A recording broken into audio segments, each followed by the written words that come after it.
Taip, mūsų dienomis žodis fariziejus iš tikrųjų yra įgavęs neigiamą atspalvį. Ir jis asocijuojasi su veidmainiškumu, tai yra kaukių nešiojimu, su siauraprotiškumu, kai tu matai kaip arklys tik tai tiek ir neplačiau, ir aišku tokiu išorišku tikėjimu, kurio pagrindas yra tiesiog demonstruoti savo tikėjimą. Tai nėra kažkoks gilus, asmeninis tikėjimas, tai daugiau toks pasirodantis tikėjimas. Tačiau mes visi turbūt suvokiam, kad ne visą laiką tai buvo. Ir noriu keletą truputį faktų jums apie fariziejų judėjimo kilmę. Kaip jūs žinote, Jėzaus laikais, kai Jėzus atėjo ir vaikščiojo šią žemę, Izraelyje buvo, okupuotame Romos Izraelyje buvo pagrindinės trys minties mokyklos arba judėjimai. Tai buvo zelotai arba uolieji, arba sikariai dar vadinami nuo žodžio durklas. Tai buvo tie žmonės, kurie norėjo tiesiog nuversti romėnus, išvaduoti Izraelį iš nelaisvės ir aišku, jie ieškojo to mesijo, kuris galėtų būti paskelbtas karaliumi. Taigi jie buvo labai nacionalistai, uolus ir aišku, šiandieniniais standartais tai būtų teroristai, konkretus teroristai, sprogdinantis, šantažuojantis, siekiantis savo tikslų bet kokią kainą. Buvo esėjai. Esėjai tai buvo kita minties mokykla, kurie tai buvo atsiskyrę žmonės, kurie gyveno dykumoje uždaroje bendruomenėje. Tai buvo tokie žmonės galbūt daugiau pasinešę iš tikrųjų į dvasingumą, kurie gyveno tiesiog uždarą savo gyvenimą ir darė kitus gerus dalykus. Taigi, jeigu norėjai būti esėjas, tau reikėjo konkrečiai išeiti iš pasaulio į dykumą. Buvo dar tokie sadukėjai, jūs irgi gerai žinote, tai buvo gana liberalūs mūsų galbūt masteliais žmonės ir sadukėjai tai buvo žmonės, kurie turėjo aristokratišką kilmę, tai buvo iš karališkosios kažkaip giminės susieta, arba tai buvo iš kunigiškos linijos. Tai žodžiu buvo ypatingi elitas. Ir aišku, buvo fariziejai. Ir apie juos truputį pakalbėsim. Taigi, fariziejai, ypatingai fariziejų judėjimas labai aktyviai pasireiškė nuo 2 amžiaus vidurio prieš Kristų iki šventyklos sugriovimo 70 metais. Kai romėnai sugriovė Jeruzalės šventyklą. Kas tokie buvo fariziejai? Fariziejai tai buvo sinagogų mokytojai. Ir žinot, kaip iš kur atsirado sinagogos? Iki tremties į Babiloną tokio dalyko kaip sinagogos nebuvo. Nes buvo šventykla, žmonės eidavo į šventyklą, stikdavo namie ar kaip nors. Bet kai jie grįžo po 70 metų tremties, ir įsivaizduokit, kai buvo tokia susidariusi labai komplikuota izraelitams situacija, kai šventykla sugriauta, ir tai nėra šiaip savo tik tai vieta nueiti pabūti, gerai pasijausti. Šventykla buvo vieta, realiai tai buvo ryšys su Dievu. Tai buvo vienintelė vieta, kaip mes galėjom turėti ryšį su Dievu, kaip mūsų nuodėmės galėjo būti atleistos ir kaip mes galėjom būti išgelbėti. Taigi šventyklos nėra, jie ištremti į tolimą svečią šalį ir tenai toje tremtyje prasidėjo pirmosios sinagogos, maldos namai, susirinkimai. Taigi, kai jie grįžo iš Babilono ir paskui Persijos nelaisvės, jie tiesiog žmonės buvo atstatę šventyklą, bet didžiąją savo dalį, sakykim, sabatomis arba netgi kasdieną po keletą kartų tu galėjai eiti į sinagogą melstis. Ir tai buvo labai populiarios vietos. Ir atspėkit, kas buvo tų vietų mokytojai? Fariziejai. Nes jie buvo rašto aiškintojai. Fariziejai skirtingai nuo sadukėjų, kurie buvo aristokratai arba kunigai pagal kilmę, jie buvo paprasti žmonės. Tai paprasti, išsilavinę žmonės. Ir įsivaizduokit, kokia būtų šiandieną problema, jeigu pas mus būtų kažkoks paveldimumas ir tu galėtum tik tai būti pastorium ar vyresniuoju, jeigu tavo tėtis, prosenelis ar dar kas nors buvo juo. Ir nežiūrinti tai, kad tu labai protingas arba Dievas davė tau dovanas, tu negalėtum būti, nes tu tiesiog negimei teisingoje šeimoje. Taigi fariziejai buvo paprasti, išsimokslinę žmonės, kurie mokė sinagogose, mokė žmonės melstis ir priešingai nei sadukėjai, kurie simpatizavo graikų kultūrai, helenizmui. Jie buvo tie, kurie pasisakė prieš helenizmą ir pasisakė ypatingai už moralinį tyrumą bet kokią kainą. Žodis fariziejus kyla iš hebrajiško žodžio parušim ir reiškia atsiskyręs nuo. Ir žinot, Biblijoje žodis šventas taip pat reiškia atskirtas šventam naudojimui, kažkokiam naudojimui. Taigi fariziejus reiškia atsiskyręs nuo ko? Nuo pagonių, atsiskyręs nuo ritualinių nešvarumų ir atsiskyręs nuo nereligingų žydų. Aišku, kaip jau minėjau, fariziejai buvo laikomi rašto, tuometinio, sakykime, Toros, Seno testamento žinovais. Tai buvo tiek žodinis, tiek rašytinis žodis. Taigi jie buvo ekspertai. Jeigu norėjai susirasti, žinot, kaip kartais tarp pastorių pas mus yra keletas žmonių, kurie yra vadinami žmonėms simfonijomis. Jeigu jums reikia kažkokios Biblijos vietos ir jūs dabar staiga neturit kažkur pasižiūrėti, jūs skambina 2 žmonėm Lietuvoje. Danieliui pastoriui arba Arūnui Bakoniui. Jo, jeigu reikia vietos kažkokios Biblijos. Nes tai yra žmonės, kurie žino. Tai jeigu kalbant apie tai, tai būtų tokie prilygstantis tiems ekspertam. Fariziejai skirtingai nuo kitų buvo ypatingai populiarūs tarp liaudės. Žinot kodėl? Todėl, kad jie patys buvo kilę iš liaudės. Taigi fariziejai buvo žmonės, kurie buvo populiarūs ir gerbiami liaudyje prastuomenėje.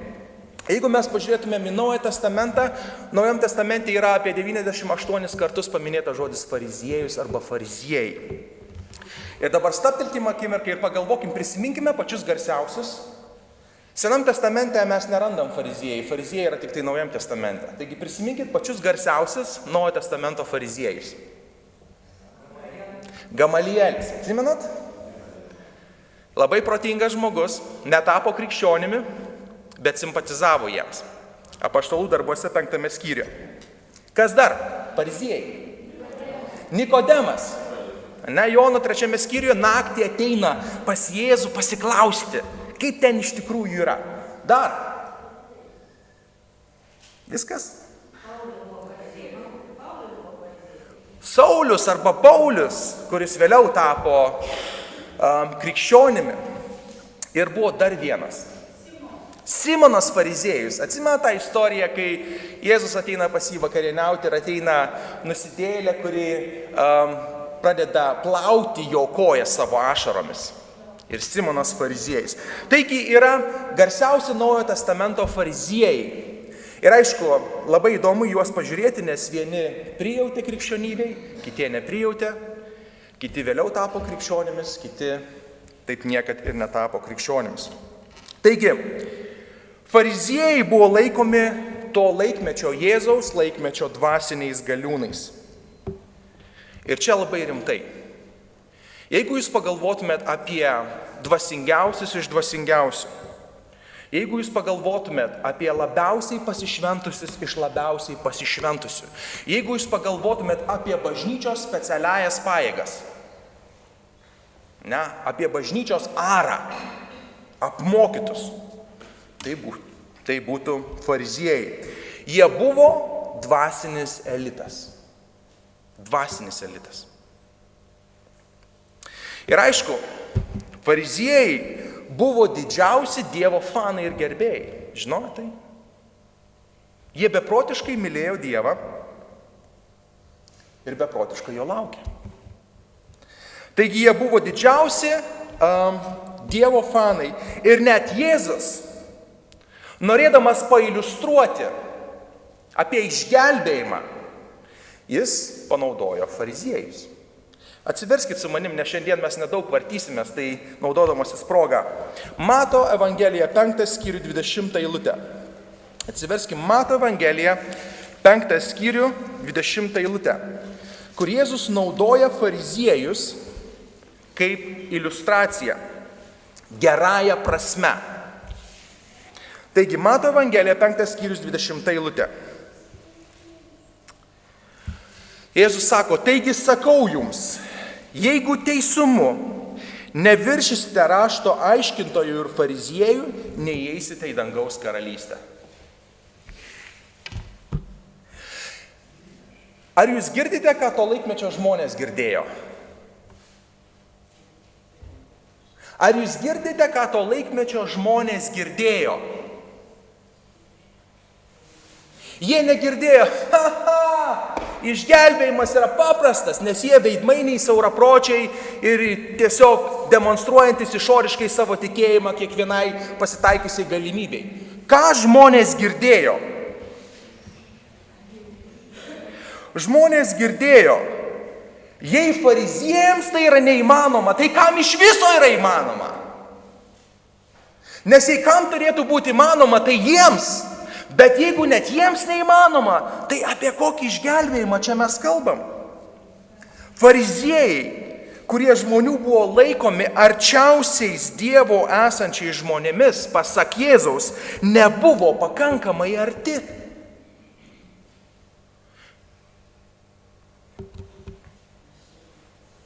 Įsivaizduokite gerą pamokslą, kuris užsibaigtų tuo, kad klausykit, eikit namo, vis tiek nieko nepadarysit.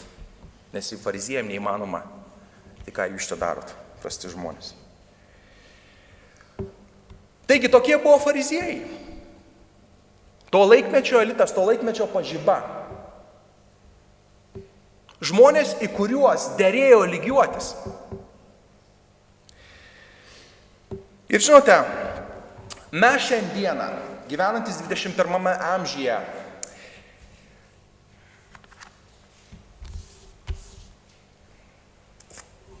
mes tam tikrą prasme pastatome arba galime pastatyti save į labai pavojingą situaciją.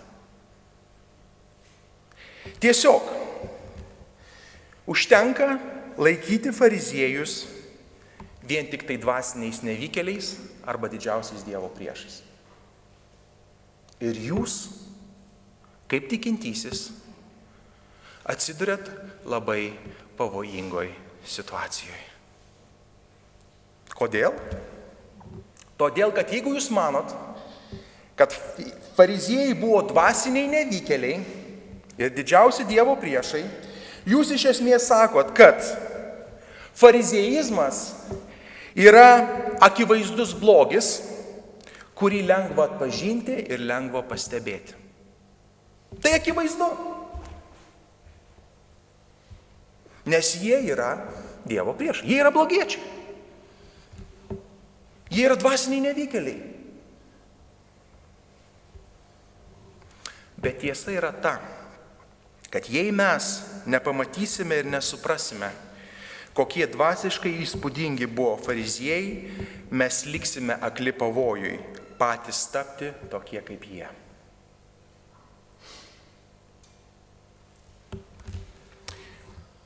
Aš nežinau, ar jūs pastebėjot, kai žmonės įtiki ir ateina į bažnyčią, galbūt jūs netgi buvotas, arba net jūs esate šitoj situacijai.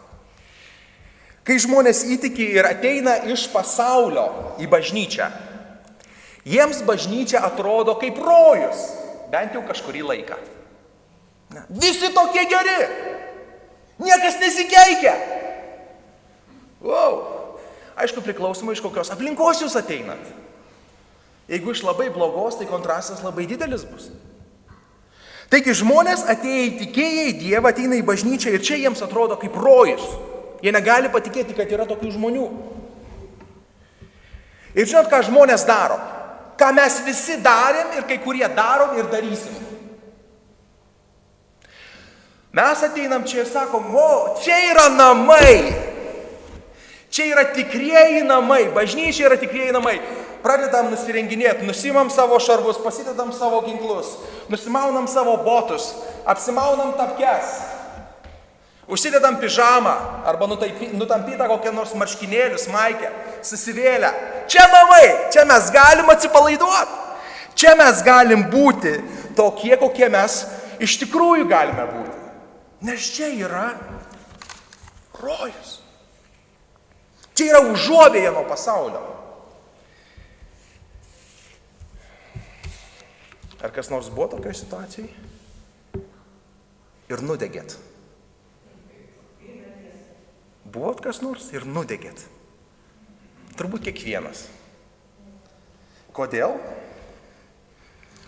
Tiesa yra ta, kad net bažnyčioje mūsų taip pat tyko pavojai. Jie truputį kitokie, kitaip atrodantis, kitaip išreikšti, bet jie yra. Ir vienas iš didžiausių pavojų tikančio kiekvieno bažnyčioje yra tapti fariziejumi. Ir aš tai sakau labai rimtai. Kodėl? Pagalvokit. Fariziejumi gali būti pavadintas tik tai tikintis žmogus.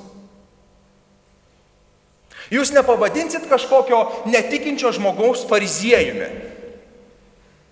Jūs pavadinsit jį bedieviu ar dar kokiu nors, bet tik tai tikintis žmogus, lankantis bažnyčią, gali būti pavadintas fariziejumi. Ir įdomiausia, kad farizieizmo evoliucija, užrašyta Biblijoje, ypatingai Naujam testamente, yra kaip perspėjanti pamoka mums visiems, kuri pasakoja istoriją.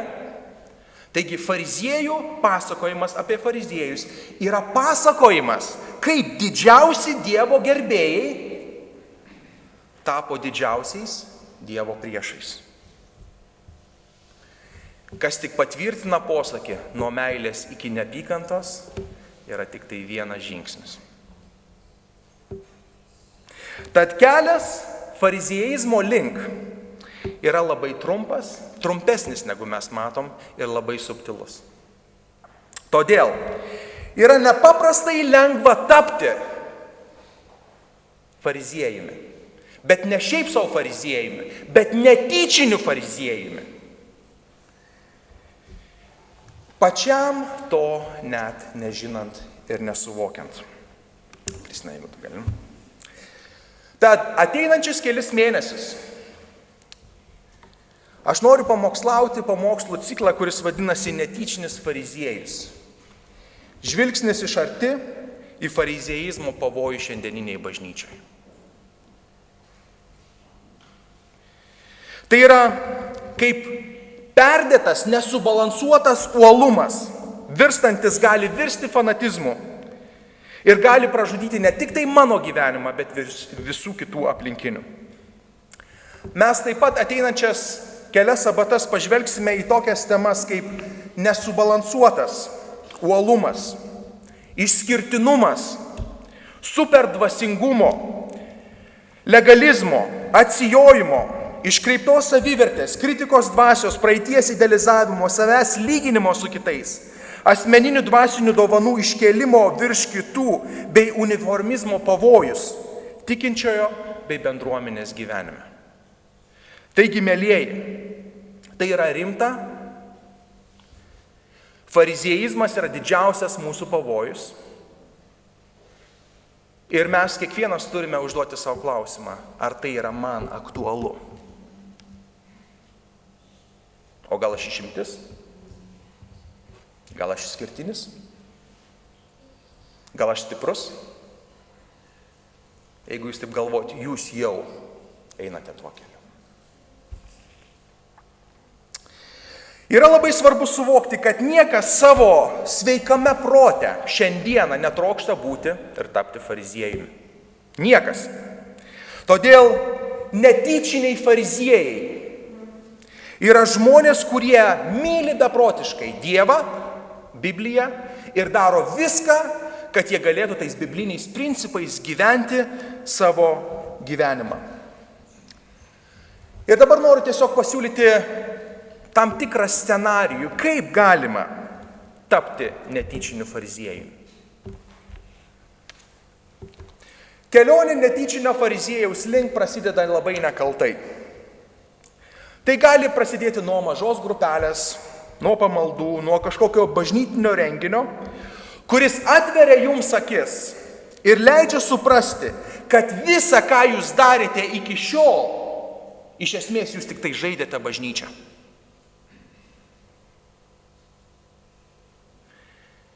Kai jums atsiveria akis, jūs sakot vieną labai protingą frazę. Aš pasikeisiu. Aš pakeisiu savo gyvenimą, aš daugiau toks nebūsiu, aš daugiau taip negyvensiu. Ir taip, jūs apsisprendžiate pasikeisti. Peržiūrite savo gyvenimo sritis, išvalote savo gyvenimą iš nuodėmės kompromiso ir pradėte uoliau ir sąmoningiau praktikuoti žinomas dvasinės disciplinas. Maldą, daugiau laiko skirite maldai, daugiau laiko skirite Dievo žodžiui, labiau tarnaujate, galbūt labiau įsitraukite į bažnyčios veiklą. Žodžiu, jūsų gyvenimas pasikeičia ir tai nėra blogai. Tačiau jums uoliai siekiant asmeninio dvasingumo, jūs negalite nepastebėti, kad šalia jūsų yra žmonių bažnyčioje, bendruomenėje, kurie vos velkas iš paskos.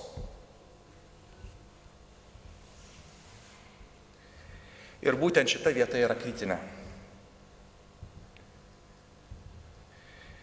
Kadangi jūsų širdyje atsiranda vis gilėjantis nepasitenkinimas tais, kurie nesidalina jūsų šventėjimo aistra.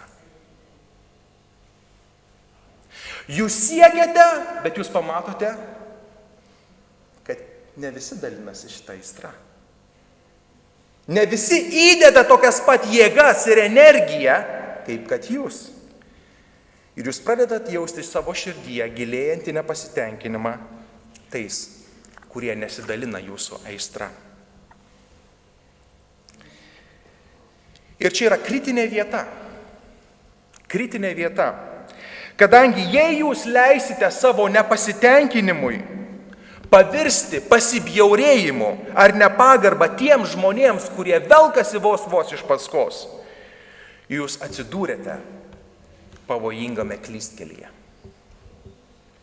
Vietoj to, kad jūs taptumėt panašesnis diena iš dienos į Jėzų, jūs tampate diena iš dienos panašesnis į Jėzaus priešininkus, fariziejus, žiūrinčius į žmonės iš aukšto ir nepaprastai pasitikinčius savimi. Iš praktinės pusės jūs tampate arogantišku žmogumi, kuriam yra svarbiau būti teisiu, negu būti geru.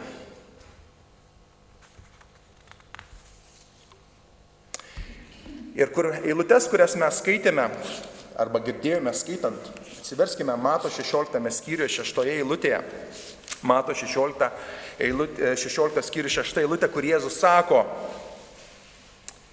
žiūrėkite, saugokitės fariziejų ir sadukiejų raugo.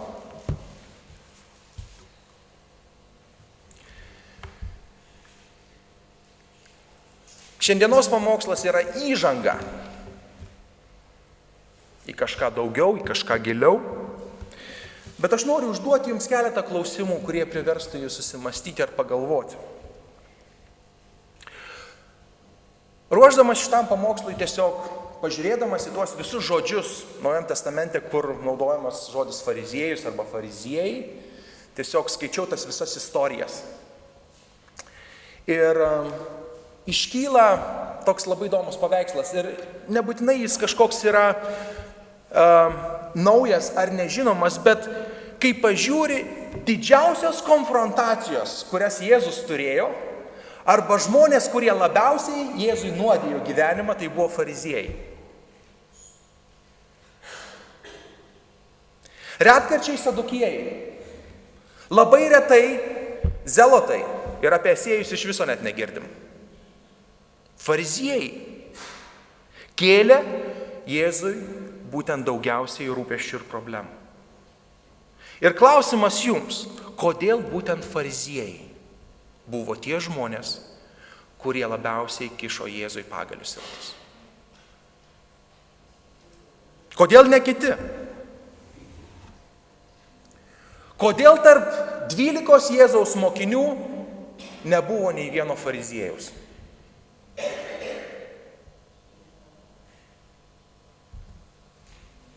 Taigi, matot, sveikinimas su naujais metais.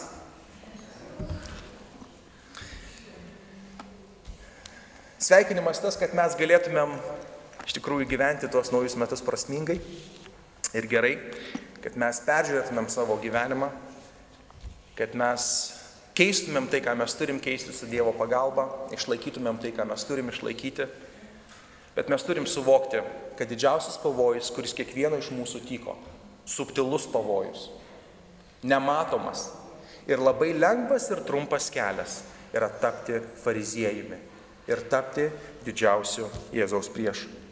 Pabaigai aš noriu kartu su jumis atsiversti ir paskaityti iš Mato Evangelijos 23 skyriaus. Žinot, vieta, kur mes galime rasti Jėzaus pamokymus fariziejams, tai yra Mato Evangelija, 23 skyrius.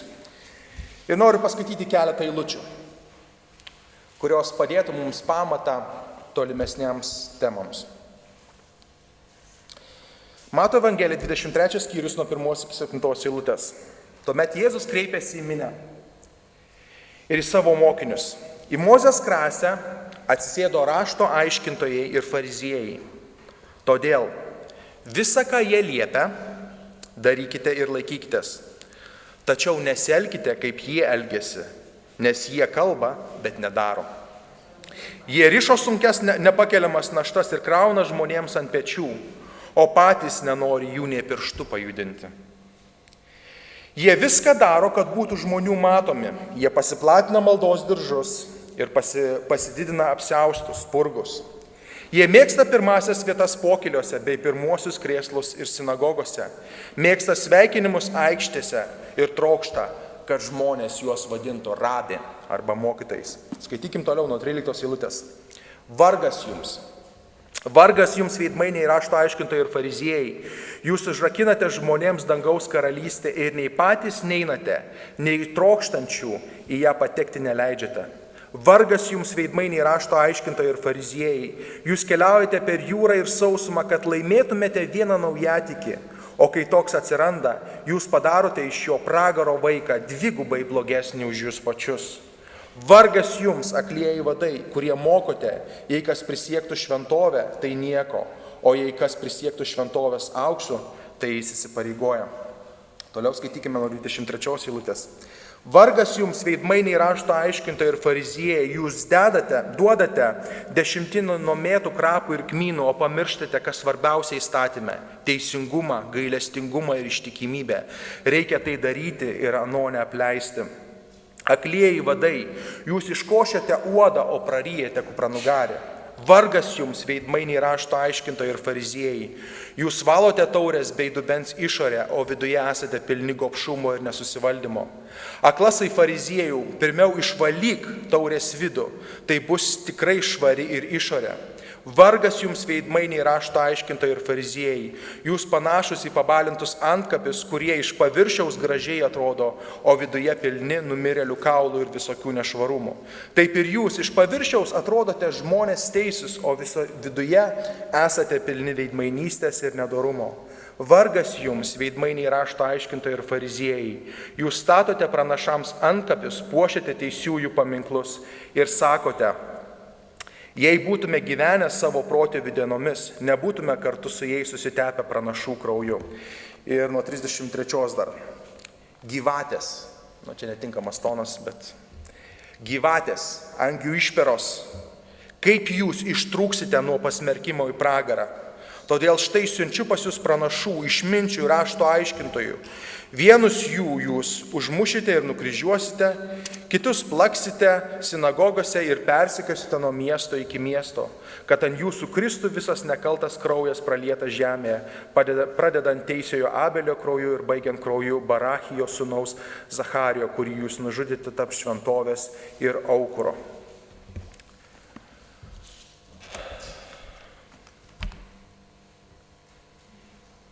Jeigu jūs savo teisumu neviršite fariziejų teisumu, neįsite į dangaus karalystę. Te laimina mus Dievas, kai mes tyrinėsime Dievo žodį, te laimina mus Dievas, kai mes tyrinėsime savo širdis, ne kitų žmonių širdis, ne kitų brolių ir seserų, bet savo širdis.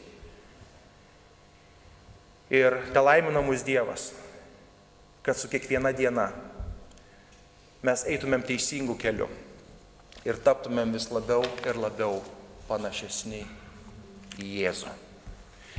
Ir noriu užbaigti giesmės žodžiais, kurią mes giedojame. Jėzui gieda angelai, žemei aidi jų balsai. Koks didingas ir kilnus vardas mūsų Jėzaus. Te būna jam garbė ir šlovė. Amen.